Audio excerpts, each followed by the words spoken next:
Located in the most hustle and bustle district in Ho Chi Minh City, the Independence Palace has always been considered one of the most significant historical sites of Vietnam.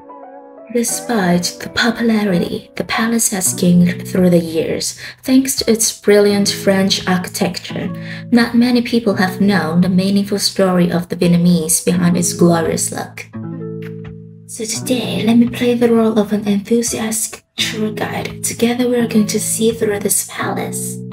Oh, I should introduce a bit about myself, shouldn't I? My name's Chloe and I'm 14. Then that's all you need to know. Perhaps the Independence Palace is the greatest building representing courageous Vietnamese history. Starting from the original design in the year 1867 by Antoine Hamlet, a French architect. This palace was designed for the South Vietnam President Le Grandier. The construction of the initial version of the Independence Palace was started in February 1868 and finished in 1871.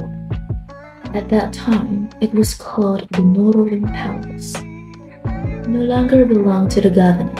In March 1945, the Japanese government occupied this place as the headquarters until September. The palace again was owned by the French because of Japan's defeat in the Second World War. In May 1954, after the Geneva Conference, French colonialists retreated, leaving the two regions separated Vietnam. The Northern Palace was handed over to the representative of the Saigon government, Prime Minister Ngo Dinh Diem. In October 1955, Ngo Dinh Diem finally changed the palace's name to Independence Palace, as he was always wanted. In February 1962, the Independence Palace collapsed the entire main part of the left due to a bomb attack. In July of that year, President Ngo Dinh Diem decided to rebuild a new one, designed by Ngo Vic Thu. Previously, in November 1963, while the construction was still in progress, Ngo Dinh Diem was assassinated. In October 1966, the inauguration of the palace was presided over by Nguyễn Thu, which also means that the mansion officially became the working and living place for him, the second president of Vietnam. At the peak of the Ho Chi Minh campaign, at 10:45 on the 30th of April 1975 to be specific, although it was the first to enter the Independence Palace, the tank 843 was stuck at the side gate and couldn't move forward. Immediately, the tank 390 quickly entered and rammed the main gate of the palace instead. At 11:30 a.m., Lieutenant Bùi Quang Thận, commander of Tank 843, lowered the three-striped flag of the Republic of Vietnam and raised Vietnam's flag as an affirmation of the liberation of the South, ending 30 years of arduous and heroic War of Vietnam.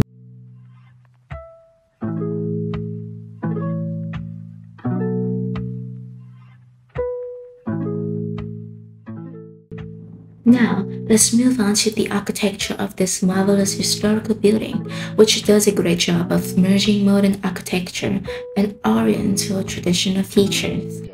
We are not allowed to freely visit every corner, but are only allowed to look at the floors with permission signs. To be specific, the downstairs is used to preserve and exhibit wartime historical relics, and the upper floors used to be the workplace, also including the cinema, meeting room of the president previously. The stone flower curtains in the shape of bamboo shoots are also a special feature of the Independence Palace. These curtains are inspired by the scientific door in the imperial palaces of Huế, not only capturing the visitor's imagination, but also having the effect of taking in sunlight. It is undeniable that the vast lawns and lush trees really bring a comfortable experience for visitors even in any kind of weather in Ho Chi Minh City.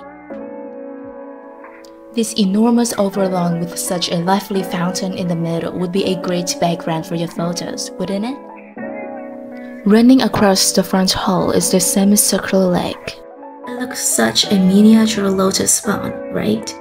Oh, and did you know that lotus was said to be the national flower of Vietnam?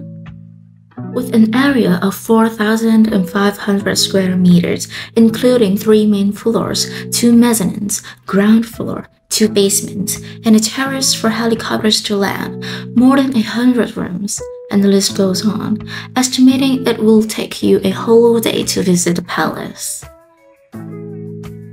So, we have just finished our Independence Palace tour. Hope you guys had a great time. Goodbye!